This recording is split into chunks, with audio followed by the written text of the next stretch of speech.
The phone rang 3 times. Then came his voice, flat, shaky. "Mom, I can't do this anymore." Click. I collapsed between the washer and his childhood baseball trophies. The paramedics called it a widowmaker. I called it something worse, being abandoned by the only person I had left. ICU lights, tubes, machines beeping like panic in Morse code. "He's your emergency contact," the nurse said, but the insurance form told the truth. No contact listed, just patient responsibility only, in his messy handwriting. 3 weeks later, a birthday card arrived, same loopy letters from his kindergarten days. Just one line inside, "Hope you're better, work's crazy."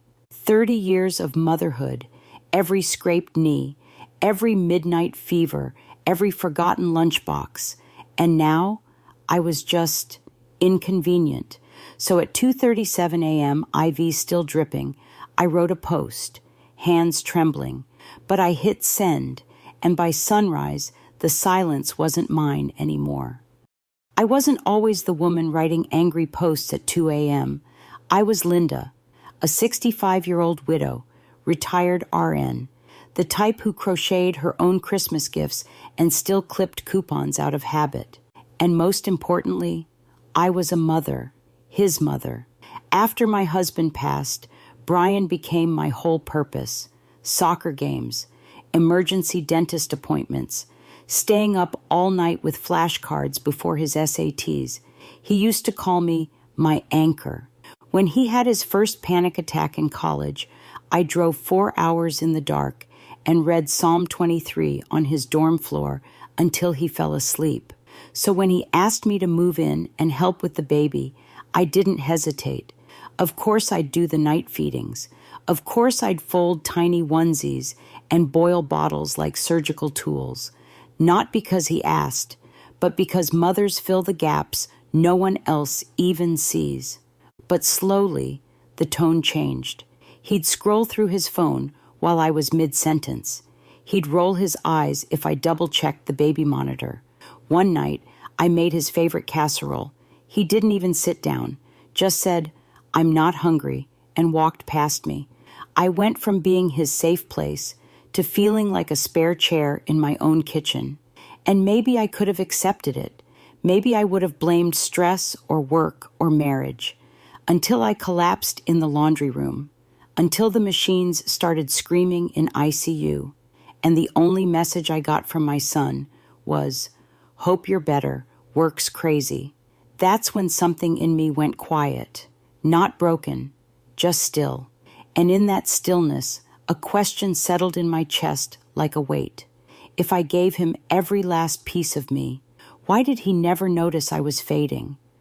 I remember the hum of the dryer. It was the only sound in the house that day. The baby was at daycare. Brian was at work. And I had just finished folding his undershirts, white, always white, like I'd done since he was 8. Then the floor tilted. 1 second, I was standing. The next, I was on the cold tile, my chest clamped in a fist I couldn't pry open. I reached for my phone, but my arms didn't move, just my eyes, blinking toward the hallway, hoping someone might come home early, hoping anything. They found me 3 hours later. I woke up in a place that smelled like metal and bleach. ICU. Machines blinking like traffic lights. A nurse adjusting the IV in my arm smiled gently and said, "You're lucky, sweetheart. Widowmaker. But we got you just in time." Widowmaker. I almost laughed. Losing my husband hurt. But this broke something deeper. The clipboard at the foot of my bed had next of kin, none, scribbled in black ink. But I had a son, didn't I? No flowers, no calls, just the beep, beep, and beep of the machine beside me, reminding me I was still alive, even if no one else acted like it. 2 days in, a card arrived, not from Brian, from his wife. Inside, in her handwriting, "Wishing you a smooth recovery. Let us know if you need anything." It felt like someone had mailed me a script, polite, impersonal, written by a stranger pretending to care. I spent 5 days in that hospital. 5 meals, 4 blood draws, 0 visits. The woman in the bed next to me had 3 grandkids show up with balloons. Her room was full of laughter, crayon drawings, life. Mine had a card on the windowsill. It stayed upright for 2 days, then fell flat during a draft. No one picked it up. That's when I knew. Whatever we'd had, whatever bond I thought could survive time, pain, and sacrifice, wasn't just fading. It had already gone quiet, but the real silence came later, when I got home and found what he left for me sitting on the kitchen counter. When I got home, the house was colder than I remembered. Not in temperature, just in spirit. The kind of cold that seeps into the walls after too many silent dinners. My suitcase was still by the front door. The laundry basket I'd folded before the heart attack was untouched. But on the kitchen counter, there was a single envelope.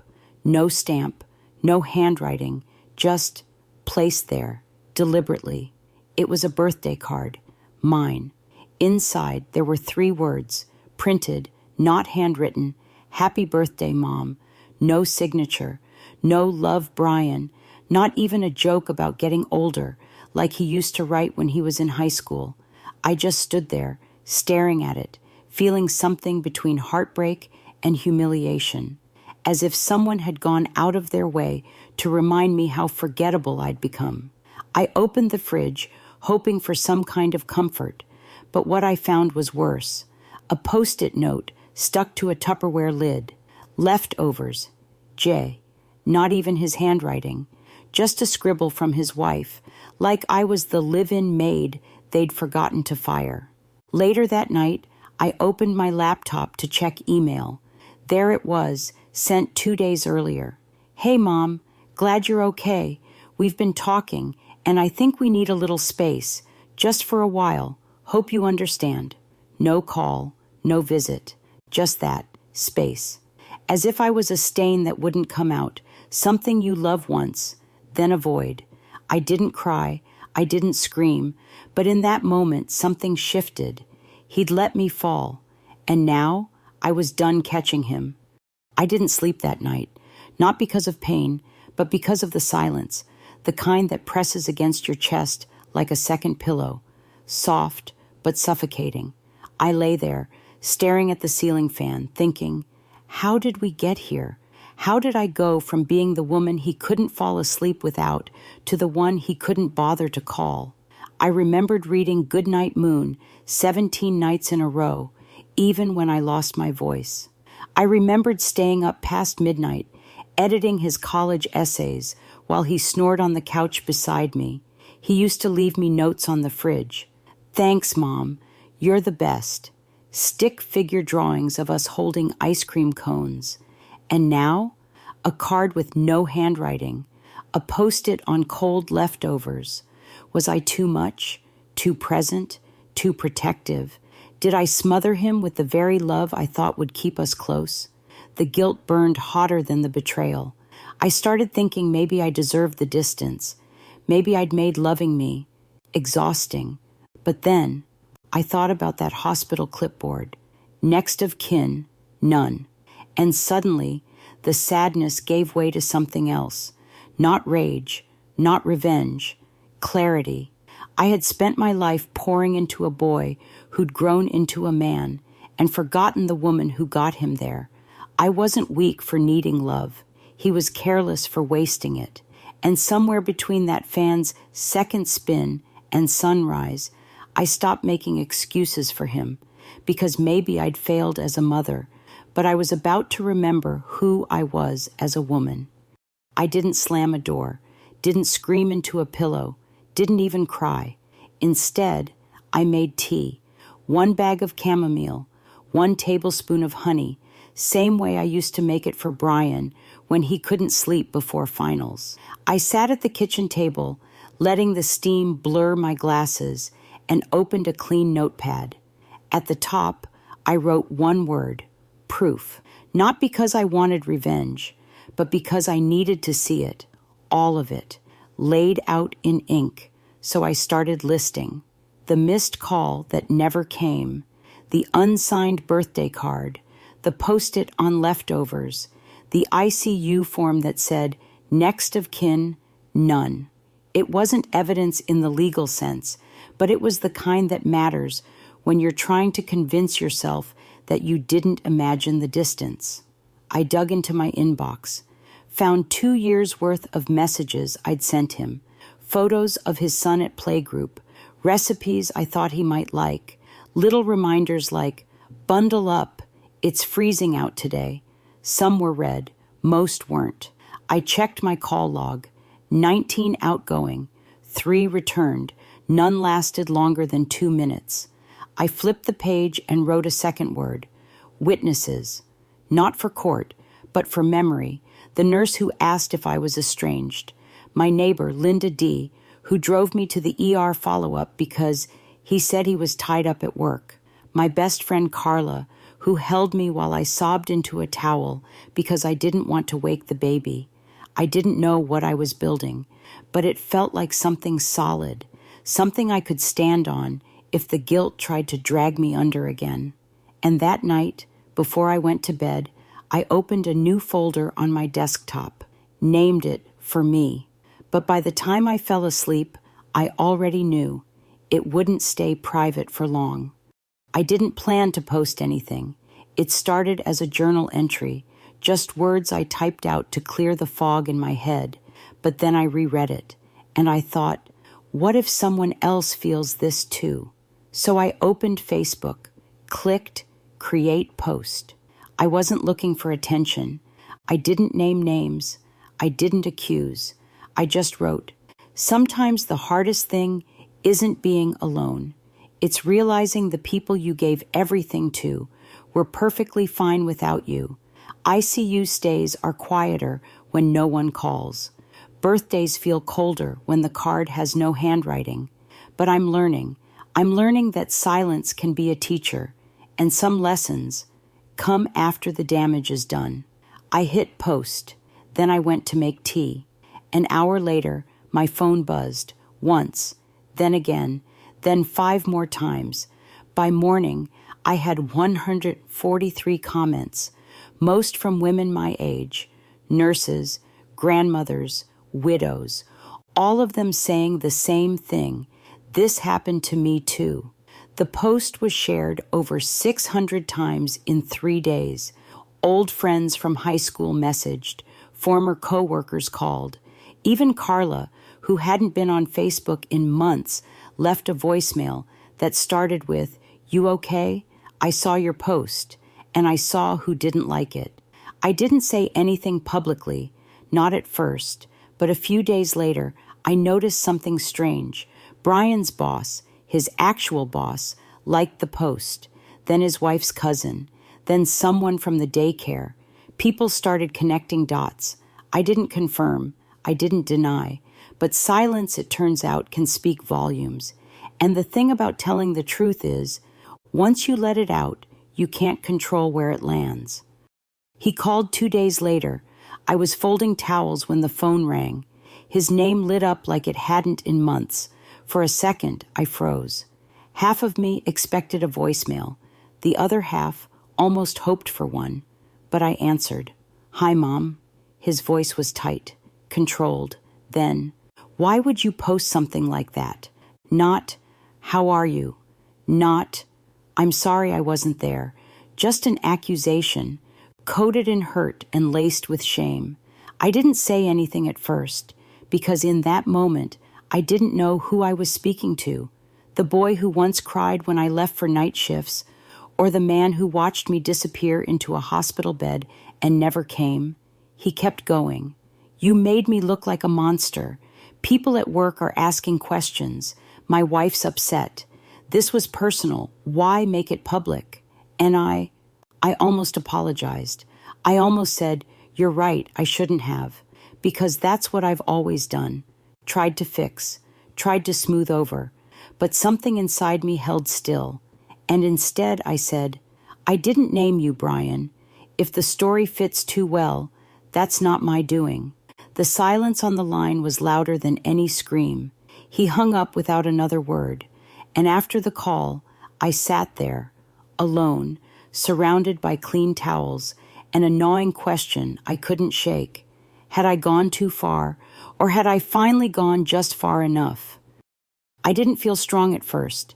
The day after Brian hung up, I stayed in bed past noon. I drank cold coffee, didn't brush my hair, didn't check Facebook. But then Carla stopped by.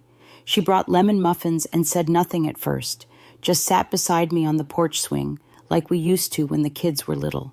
Then she placed her hand over mine and said, "You don't have to go through this quietly, Linda. You don't owe anyone your silence." That sentence cracked something open. That week, I started replying to comments. Women I'd never met told me their sons had done the same, that they'd raised kids on their own, sacrificed sleep and sanity, only to be left behind like clutter. We started messaging, then video chatting.